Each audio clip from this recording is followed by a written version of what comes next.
Bonjour à toutes et à tous et bienvenue dans ce nouvel épisode du Cryptost Technical Briefing. Vincent Gann, heureux de vous retrouver. Nous sommes le mardi 2 mars 2021 et donc nous allons, comme chaque semaine, parler ici de la tendance du Bitcoin, du Coin Ether, de Chainlink et cette semaine du BNB. Vous l'avez choisi à travers le traditionnel sondage qui se trouve d'ailleurs dans la description de la vidéo. Vous pouvez déjà voter pour la vidéo de la semaine prochaine.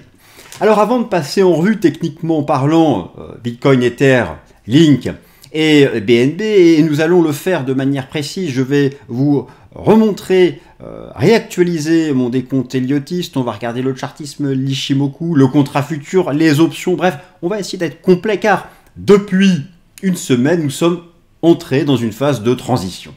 Avec un rejet depuis les 58 000 $, une forte baisse. Vous savez, des séances à moins 10 comme ça, qui créent beaucoup d'émotions, qui font beaucoup parler, où les crypto-haters se frottent les mains pour crier au crack, hurler au crack boursier, à la fin de cette escroquerie que serait pour eux Bitcoin et crypto-monnaie, alors qu'entre-temps, beaucoup d'institutionnels et des grands fonds qui gèrent des centaines de milliards, eh bien, rendent éligibles les contrats à terme Bitcoin, crypto, dans certains de leurs fonds. Donc, ce marché s'institutionnalise, mais il n'empêche, il n'a pas de fumée sans feu. Lorsque les crypto-haters crient que c'est volatile, que ça corrige, eh bien, il y a une réalité du Bitcoin, une réalité qui est qu'effectivement, si le Bitcoin fait des années parfois très rentables, avec performance importante, il n'empêche que c'est très volatile, beaucoup trop au stade actuel, pour vraiment entrer dans les portefeuilles en tant que classe d'actifs, avec beaucoup de drawdown, c'est une réalité, mais même en bull run, c'est volatile. Même en bull run, il y a des corrections. Alors, trêve de blabla, moi, je vous propose de mettre de côté ces émotions et de regarder la réalité statistique. Je vais vous montrer des statistiques sur le cours du Bitcoin en utilisant tout simplement les données de cours passées et en créant des graphiques, justement, sur les informations autour de la volatilité du Bitcoin, et vous allez voir que même en bull run, on peut corriger de 25-30%, ça ne remet pas en cause le bull run. Ça, ce sera donc dans l'introduction. Alors, bon, BTC leader, sa dominance se maintient de manière assez stable. Y a-t-il un lien avec le gold qui s'enfonce parce que les taux d'intérêt réels continuent de remonter sur le marché? Alors, c'est un débat, si vous voulez. L'or, c'est physique, l'or, c'est dans les bilans des banques centrales, mais il y a aussi une demande financière d'or, une demande vraiment virtuelle. Le Bitcoin, c'est pas physique, je peux pas le tenir dans ma main, et peut-être que Bitcoin et l'or se rejoignent sur cette partie financière-financière. Effectivement, vous allez voir que l'analyse technique du ratio Bitcoin-Gold est très intéressante, très propre, et qu'on peut envisager effectivement un arbitrage favorable. BTC défavorable au gold. Voilà, alors n'hésitez pas aussi donc à me suivre sur Twitter si vous désirez. Les liens, tous les liens pour le sondage de la semaine prochaine pour la 4e crypto-monnaie et mon compte Twitter et beaucoup d'autres informations utiles se trouvent juste en dessous dans la description. Eh bien, c'est parti, passons donc aux différentes illustrations. Alors, je me suis cette fois-ci réduit un peu plus, l'histoire qu'on voit davantage le graphique. Commençons donc par le commencement, la réalité statistique du Bitcoin. Effectivement, le Bitcoin, beaucoup parlent de sa rentabilité et beaucoup ne voient que ça. Alors, c'est dommage parce que en investissement, en gestion, en trading, c'est bien la performance, mais il faut d'abord gérer son risque. Mais voilà, les amoureux du Bitcoin mettent en avant que depuis 10 ans, il n'y a eu que 2 années de baisse. La rentabilité annuelle depuis 10 ans de BTC, effectivement, des années parfois exceptionnelles en performance. Oh, j'ai oublié 2020, mais 2020 aussi était une année qui a vu le Bitcoin à plus de 250%. Donc voilà, ça c'est très bien. Mais il faut voir aussi le verre à moitié vide, car derrière ces performances impressionnantes se cache une volatilité tout aussi impressionnante. Alors, vous avez ici sous les yeux, alors oui c'est bien celui-là, vous avez donc ici sous les yeux le graphique de ce qu'on appelle le Max Drawdown. Je vais d'ailleurs les mettre côte à côte. À gauche, la rentabilité annuelle. À droite, le Max Drawdown. C'est-à-dire au sein d'une année, même si l'année est haussière, le décalage max qu'on a au sein d'une année. Eh bien, ça fait peur. Les années de marché de range. En 2018, le Max Drawdown, moins 83. En 2019, moins 78. Le décalage, la volatilité, le drawdown fait partie intégrante du Bitcoin. Et cela va se réduire avec les années, avec l'augmentation du volume. Mais là, les institutionnels arrivent à peine. Ça prendra beaucoup de temps, des années. Regardez cette année 2021, qui est haussière. Malgré tout, on a déjà un max drawdown qui dépasse les 25%.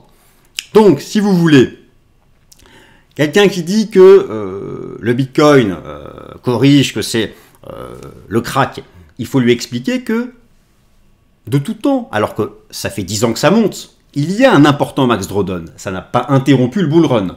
Mais il faut aussi admettre et tenir compte de cette volatilité dans son trading, son investissement. Voilà, donc ça me paraissait important de remettre ça en perspective, à la fois très rentable et en même temps très volatile. Et je trouve que le max drawdown est la meilleure façon de l'illustrer. Alors maintenant, eh bien, venons-en au cours du Bitcoin. Je voulais... Alors, bon, nous sommes depuis le 21 février en correction intermédiaire, retracement, pause, appelons ça comme vous voulez. Passons en revue donc différentes approches. Alors, je vous avais proposé, depuis le point bas du mois de mars dernier, le choc boursier du Covid, un décompte en vague d'Elliott, estimant que nous aurions fait une vague 5. Je ne pense pas, je pense qu'en fait nous sommes toujours dans la grande 3, mais que nous avons fini la 5 de la 3. Bon, quel charabia, me direz-vous, tout ça pour dire que nous sommes actuellement dans une transition qui peut durer, peut-être quelques semaines, mais qu'ensuite, le marché ira plus haut. Ça, j'en reste convaincu. Le bull run n'est pas terminé. Donc, je voulais justement actualiser ça en reprenant donc mon décompte, une première jambe de hausse depuis le point bas du Covid, une 2. Nous sommes en fait en train, là, nous avons fait une 3. À l'intérieur de cette 3, nous avons 5 temps. À l'intérieur de cette 3, une première, une 2, une 3, une 4, une 5. Voilà. Donc nous avons fait la 5 de la 3 et nous sommes entrés dans une phase de pause. Une phase de pause avant, derrière, pour moi de repartir. Donc quelque chose là que nous sommes en train de faire avant ensuite de repartir. Maintenant cette 4, c'est la question du moment. Soit nous faisons un flat au-dessus des 40 000, soit une correction plus profonde qui peut nous emmener à 30 000, qui pour moi est le garant ultime du bull run actuel. Ça, c'est donc la question du moment. Maintenant, a-t-on un début de réponse? Alors, revenons donc à l'analyse technique classique. Nous bénéficions depuis hier d'une nouvelle clôture mensuelle. Très bien, c'est boule. On voit les 30 000 $, au gros support mensuel. Pas de divergence en mensuel, tout va bien, pas de divergence en mensuel. Le bull run cette année n'est pas terminé. En weekly, donc, première divergence baissière weekly. Je l'évoquais dans ma vidéo la semaine dernière, première divergence baissière weekly, nous sommes désormais sous son influence, typique donc de cette vague ici d'essoufflement, de pause, de range. Très bien. Maintenant, moi je pense que justement, cette phase de transition peut durer un certain temps. Combien de temps? 1, 2, 3, 4, 5 semaines, 6, peut-être au moins comme ici début janvier, et c'est très bien. Alors, une structure en bougie japonaise qui s'apparente à un avalement baissier, beaucoup plus propre sur le contrat futur. D'ailleurs, notez que le contrat futur est beaucoup plus propre techniquement, ce qui montre vraiment que c'est vraiment là que les institutionnels sont. Car regardez, en journalier, le contrat futur, on a un range Tenkan Kijun parfait. C'est l'indication d'une pause sur le contrat standard. Eh bien, on a travaillé Kijun, elle a été reprise hier, donc on voit que c'est moins propre. Et là, on reteste 50 000.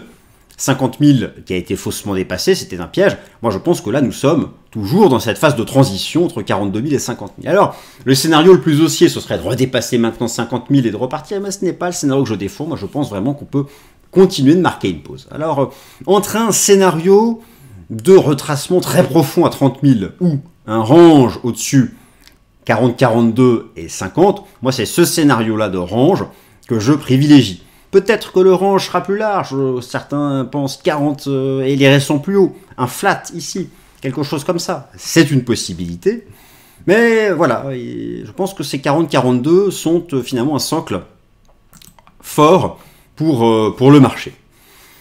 Alors, on donnait 4 heures, bon, hier, séance de forte hausse, nous sommes sortis par là d'une sorte de structure en biseau descendant, ça confirme, je dirais, plutôt le fait que nous sommes en flat, au-dessus des 42 000, j'ai reporté ici les 42 000 premiers supports journaliers, qui étaient ici l'accélération du Elon Musk, et on bloque sous les 50 000, pour le moment, nous sommes dans ce range.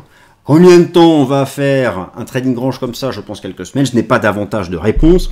Mais ce que je voulais vous dire dans cette vidéo, c'est que, voilà, pour moi, cette phase intermédiaire, elle est classique. On en a déjà fait dans le passé. Et que derrière, le marché ira vers de nouveaux plus hauts.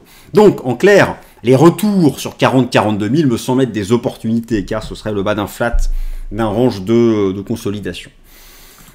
Donc voilà où nous sommes, donc pas de précipitation, voilà, moi je serais pas surpris qu'on bloque à nouveau à 50 000, et bien si ça passe, très bien, les hyperboules auront raison. Regardez le contrat futur, en Ishimoku, Tenkan, Kijun, on peut balayer ce range, y rester un certain temps, il y a largement la place pour le faire. Du côté de la dominance Bitcoin, c'est flat, c'est tout en bas, c'est un range. Alors, on note que la DeFi repart un peu, certaines alts repartent un peu, BTC, lui, vraiment dans cette phase de transition, avec une stabilisation de la dominance. Bon, pas de signal technique particulier à noter sur ce plan-là. Donc voilà, moi j'envisage les choses comme ça, poursuite d'un range, 40 000, 50 000. Effectivement, ce n'est pas le scénario le plus excitant, mais voilà, ma pensée sur ce sujet, bien sûr qui est personnel. Alors, continuons. Le gold. Voilà sous vos yeux le ratio Bitcoin-or. C'est très propre. Regardez ce support horizontal. Vraiment impeccable. Belle tendance haussière, je suis en log. Belle tendance haussière, belle trendline. Des signaux techniques vraiment propres. Et donc là, je pense que c'est intéressant. On peut s'en servir un peu comme timing, ce ratio, dès qu'il atteint un support, dès qu'il casse une résistance, c'est vraiment un signal boule pour l'or, et lui aussi est en retracement. Je pense qu'on peut, comme ici, dériver à plat jusqu'à la trendline et repartir. En tout cas, l'once d'or est sous pression et pas le Bitcoin. La remontée des taux d'intérêt réels. La remontée des taux d'intérêt réels. Alors ici, vous avez, je suis sur le site de la Réserve fédérale de Saint-Louis, le rendement obligataire américain à 10 ans corrigé de l'inflation, donc les taux nominaux moins l'inflation, ça donne les taux d'intérêt réels. Depuis le début de l'année, ça remonte, même si c'est négatif. L'or est sous pression, mais pas le cours du Bitcoin. Ça, c'est un facteur plutôt favorable aussi pour la reprise du bull run ces prochaines semaines. Mais après, encore une fois, je pense une conso qui peut durer plus longtemps. Donc, la séance d'hier, en clair, pour moi, n'est pas une séance de redémarrage. Eh bien, si elle l'est, tant mieux. Pour ceux qui sont à l'achat, moi j'estime qu'on peut revenir travailler les supports, et là c'est intéressant. Maintenant, envisageons le pire, celui d'un retracement à 30 000, celui, vous savez, que beaucoup attendent, cette superbe trendline en weekly, ce serait parfait d'aller la chercher, est-ce qu'on irait un jour la chercher avec cette divergence? Le cas le plus baissier, c'est casser 40 000 et revenir chercher les 30 000, faire quelque chose ici et repartir dans beaucoup plus longtemps. Alors pour le moment, ce scénario n'a pas la faveur des probabilités, et ce, tant que le support en journalier, sur la base d'une clôture journalière à 42 000, tient le choc. C'est tout ce que l'on peut dire pour le moment. Comment se projettent les instituts, justement, à la fin du mois de mars? Passons à nouveau sur le marché des options Bitcoin. Je suis ici sur le marché des options Bitcoin. J'ai choisi l'échéance du 26 mars. Vous avez l'open interest des options call en vert, l'open interest des puts ici en violet. Et effectivement, on constate que les institutionnels envisagent que d'ici la fin du mois de mars, le marché fasse déjà de nouveaux plus hauts. Alors le mois de mars vient à peine de commencer, ça autorise 1, 2, 3 semaines de consolidation, mais c'est vrai qu'il reste globalement largement optimiste. Voilà pour le Bitcoin, c'était tout. J'ai fait le tour des arguments que je souhaitais vous présenter. Le fidèle second, l'Ether. Alors, l'Ether, je relève en hebdomadaire. La même divergence weekly qui a produit donc ces effets. La divergence était en place, elle a produit donc cet effet de correction sur l'Ether. Je vais me mettre en log. Le coin Ether, malgré la correction, se maintient au-dessus, c'est assez propre ici, de ses anciens records historiques. En clôture, en mèche haute, vous voyez que le marché travaille ce niveau. Alors, là aussi, on a cette trendline qui est parfaite. Et imaginez un scénario comme ici, de range, et on repart, ça nous emmène à où? En mai. Personne n'a envie d'attendre mai. Et il n'y a pas d'émotion en investissement en bourse en trading. Ce serait techniquement parfait d'attendre mai de repartir. Donc, moi je pense que nous pouvons avoir sur l'Ether quelque chose comme ça. Donc tenir les anciens records historiques, hein, c'est en fait le Bitcoin qui tient les 40 000, 40-42 000 qui serait la base. Donc tenir sur l'Ether les 1300-1350, faire ce range, comme j'envisage sur BTC, entre 40-42, 50, peut-être 55, en tout cas un flat, vraiment ce qu'on appelle en analyse chartiste le flat, le trading range. Alors après, en vague d'Elliott, on peut sous-décompter, etc. Mais voilà, c'est du classique. En tout cas, l'Ether, ici ETH-USD, préserve ses anciens records historiques. Voilà donc comment j'envisage les choses en hebdomadaire. En journalier, donc, cassure de Kijun. Regardez l'effet d'une cassure de Kijun. On va au nuage. Le contrat futur Bitcoin, lui, préserve pour le moment sa Kijun.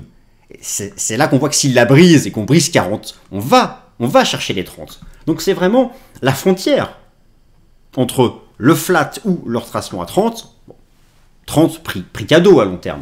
On l'aura peut-être pas. Donc l'Ether, lui, n'a pas brisé Kijun, a brisé au contraire Kijun, est revenu au nuage. La tendance, c'est l'association des deux. Donc c'est bien de rebondir sur le nuage. Maintenant, dans l'immédiat, le marché se cherche entre ces 1300 et ces 1700. On a ici en vert les anciens records historiques dont je vous parlais à l'instant. Moi, j'estime ici que c'est une base d'accumulation qui devrait tenir. Voilà, c'est pour moi, je pense, une zone intéressante. Maintenant, qui ne va pas forcément relancer le marché vers de nouveaux plus hauts, mais qui serait la base d'un trading range. Voilà, comment j'envisage les choses pour ETH-USD. Link, chain Link. Alors, du côté des alts, de la DeFi, on voit que certains repartent déjà. Donc il y a une forme, si vous voulez, peut-être, et c'est une bonne nouvelle, d'indépendance de certains jetons vis-à-vis du BTC qui lui est en pause. Bon, très bien. Alors, Chainlink fait partie maintenant des majeurs. Qu'en est-il en données hebdomadaires? Je vais repasser ici en log. En données hebdomadaires, eh bien, la tendance, bien construite, les anciens records historiques, les 20, Kijun, 21-22, voilà qui, pour l'instant, continue de construire ce que Charles Odo définit comme une tendance haussière, la succession des creux des sommets ascendants. Donc 20-22 reste une base d'accumulation dans le sens de la tendance pour Chainlink. Ce sera l'équivalent des 40-42 000 du BTC et des 1300 d'Ether en USD. Voilà. Ce sont les supports qui tiennent. De la volatilité, cependant, naturellement, plus que sur BTC, le nuage a tenu. on retravaille Kijun et au moment où je vous parle, attention, cette bougie n'existe pas car elle n'est pas clôturée, mais vous voyez tout l'intérêt. Nous sommes en range nuage Kijun, comme l'est l'éther. Nuage Kijun. Si le marché redépasse Kijun en Ichimoku, c'est on repart en tendance haussière. Et donc Link est en train de tenter de redépasser Kijun. Si ça tient à la clôture ce soir, si c'est ça la bougie ce soir à la clôture, eh bien oui, ça repart, ça relance dans le sens de la tendance haussière. Cependant, cette bougie n'est pas terminée, elle peut se terminer exactement comme celle-là, clôture en bas et on se maintiendra en range. Dans tous les cas, la zone des 20-22 me semble être une bonne zone d'accumulation, comme les 1300 Ether et les 40-42 du BTC.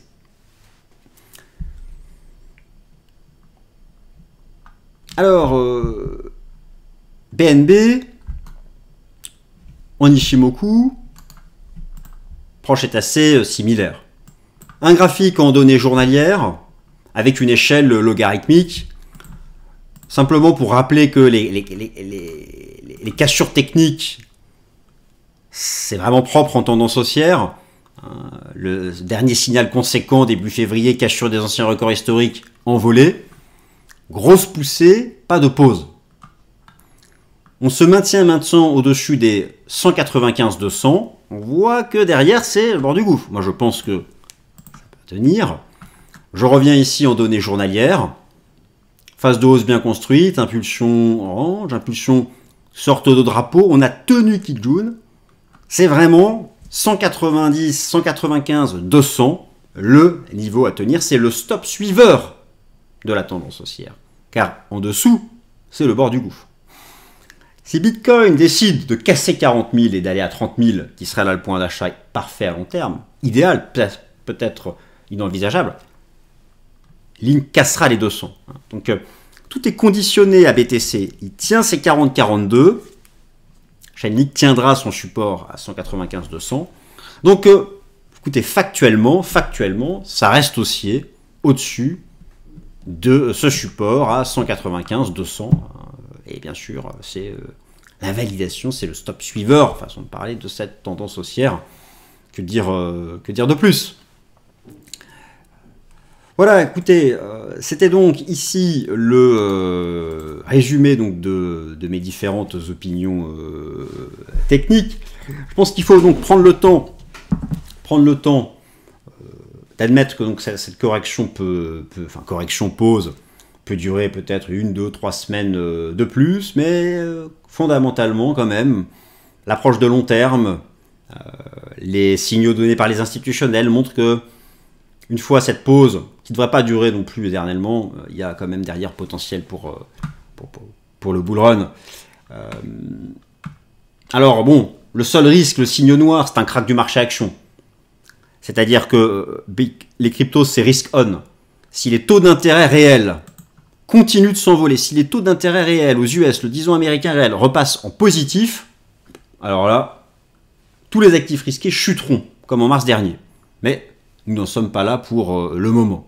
Ça reste largement négatif.